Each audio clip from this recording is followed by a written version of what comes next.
Alex Pereira reclaimed the UFC light heavyweight title with a spectacular 80-second knockout over Magomed Ankalaev at UFC 320 in Las Vegas on Saturday night, delivering one of the most shocking reversals in immediate rematch history. According to MMA Fighting's report, Ankalaev released his first statement since the devastating loss, writing on Instagram Sunday afternoon, "If Allah tested me with defeat, then he wants to toughen me. I bow to his will but not to difficulties. To those who stayed, thank you. To those who turned out, thank you too. After all, Allah clears the way not only of weakness, but also of unnecessary people." The former champion's gracious response came less than 24 hours after losing the title he'd held for 7 months in a fight where he entered as the -285 betting favorite.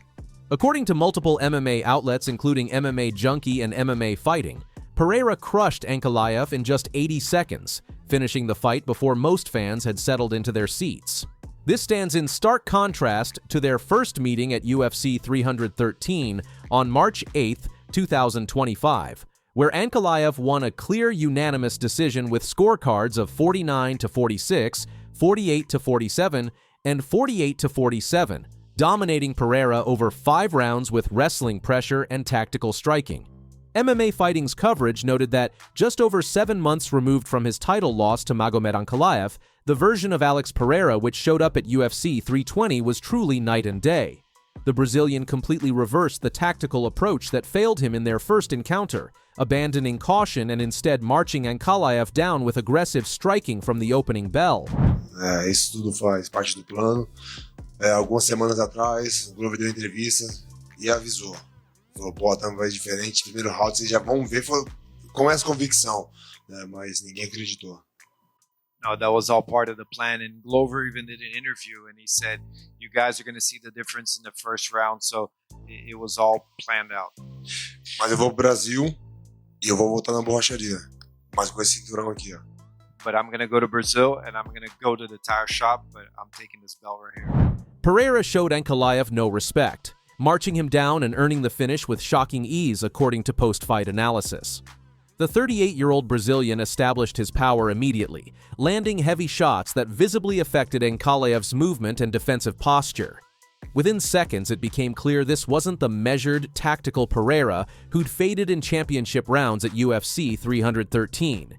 This was the glory kickboxing destroyer who'd knocked out opponents with clinical precision throughout his combat sports career. The finish sequence saw Pereira land a combination that hurt Ankalaev badly, followed by a barrage of strikes that forced referee intervention at the 120 mark. Pereira is now a 3-time UFC title holder, becoming just the 3rd person to win the UFC light heavyweight title twice, according to official UFC records. His 7 championship victories across just 10 career UFC wins represents one of the most efficient title-winning runs in promotional history. The 33-year-old Dagestani released his statement on Instagram Sunday afternoon, writing in Russian according to MMA Fighting's translation. The tone of his message revealed a fighter processing devastating defeat through his Islamic faith, finding meaning in adversity rather than making excuses or calling for an immediate trilogy fight. His statement, "If Allah tested me with defeat, then he wants to toughen me. I bow to his will, but not to difficulties," echoes the mindset common among Dagestani fighters who view competition through a spiritual lens. Khabib Nurmagomedov, Islam Makhachev, and other fighters from the region have consistently emphasized that their faith provides perspective during both victory and defeat, preventing ego from consuming them when they win or destroying them when they lose. The second portion of Ankalaev's message showed grace toward both supporters and critics. To those who stayed, thank you. To those who turned out, thank you too. This acknowledgement that some fans would abandon him after such a devastating loss demonstrates self-awareness about the fickle nature of combat sports fandom. Fair-weather fans celebrate champions but disappear when fighters struggle.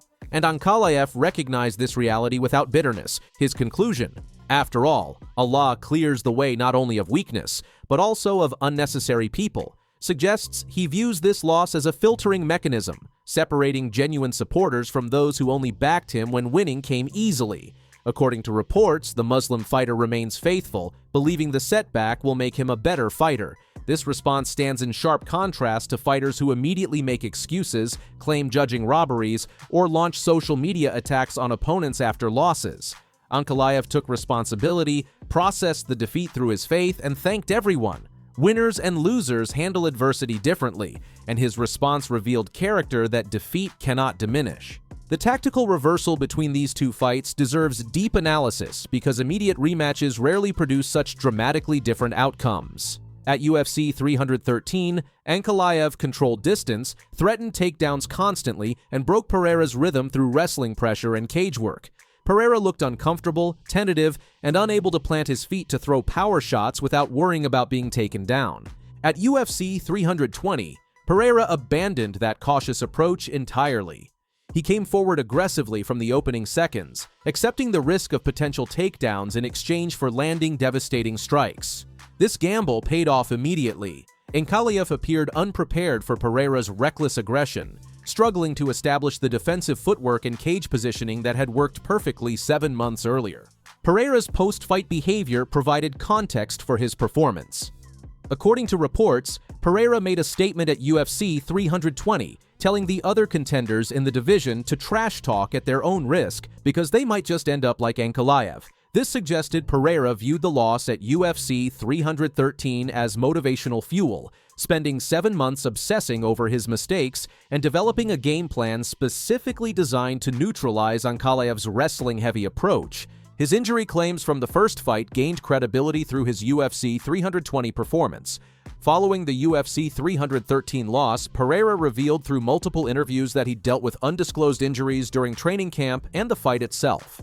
Many fans dismiss these as standard post-loss excuses. However, the dramatic improvement in his movement, power, and cardio at UFC 320 suggested those injury claims might have been legitimate. A fully healthy Pereira fought nothing like the compromised version from their first meeting. The speed of the knockout also prevented Ankalaev from implementing his game plan. Wrestling-based strategies require time to execute. Shots need to be set up, cage positioning needs to be established, and opponents need to be worn down before takedowns become available. Pereira never allowed that process to begin, finishing the fight before Ankalaev could transition from striking exchanges to grappling control. Pereira became just the third person to win the UFC light heavyweight title twice, joining an elite group that includes Randy Couture and Daniel Cormier. His path to 3-time champion status across 2 weight classes, middleweight and light heavyweight, cements his legacy as one of the most dangerous strikers in MMA history, regardless of what happens in future title defenses. His 7 championship victories in just 10 career UFC wins represents unprecedented efficiency. Most fighters accumulate 15 to 20 UFC fights before capturing their first title. Pereira won the middleweight championship in his 4th UFC appearance, then moved up to light heavyweight and captured that title shortly after. He lost it to Ankalaev, then reclaimed it 7 months later. This trajectory suggests a fighter operating at peak performance during his late 30s athletic prime. The light heavyweight division now faces interesting matchmaking questions. Does Ankalaev deserve an immediate trilogy fight given how decisively he won at UFC 313? Or does the 80-second knockout at UFC 320 settle this rivalry definitively? According to post-fight coverage, Merab Dvalishvili defended his bantamweight crown at UFC 320, while Jiri Prochazka and Youssef Zalal delivered knockout highlights, meaning several contenders now have claims to title shots based on their performances. Prochazka specifically presents a compelling opponent for Pereira. The former light heavyweight champion lost his title to Pereira previously, and his aggressive striking style would produce an exciting matchup. However, Prochazka's defensive vulnerabilities might make him easy work for a confident Pereira coming off this dominant victory. Ankalaev's path back to title contention requires careful consideration.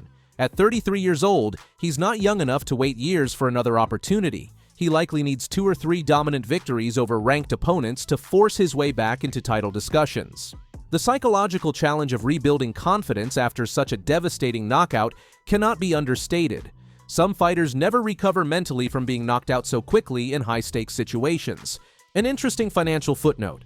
Magomed Ankalaev out-earned Alex Pereira in UFC 320 Fighter Guidelines compliance pay due to his status as defending champion. According to official UFC payment disclosures, he lost his title but earned more money, a bitter consolation prize for a fighter who would trade any amount of cash to still be champion. Ankalaev entered UFC 320 as the -285 betting favorite, meaning bettors needed to risk $285 to win $100 on an Ankalaev victory. Those odds reflected overwhelming consensus among odds makers, analysts, and fans that Ankalaev would successfully defend his title. Pereira's underdog status at plus 230 suggested bookmakers gave him roughly a 30% chance of winning, and virtually no one predicted he'd win in 80 seconds. This represents one of the largest upsets in recent UFC title fight history when considering both the odds and the manner of victory. Upsets happen regularly in MMA. The sport's unpredictability is part of its appeal, but immediate rematches where the winner dominates typically see the loser make adjustments and compete more competitively, even if they lose again. For the loser to instead win by first-round knockout defies every predictive model and expert analysis framework. The betting public lost heavily on this result. Most casual bettors backed Ankalaev based on recency bias. He'd beaten Pereira decisively just 7 months earlier, so why would the rematch produce a different outcome? Professional bettors who analyze stylistic matchups also favored Ankalaev, believing his wrestling and cage control provided a blueprint to defeat Pereira consistently.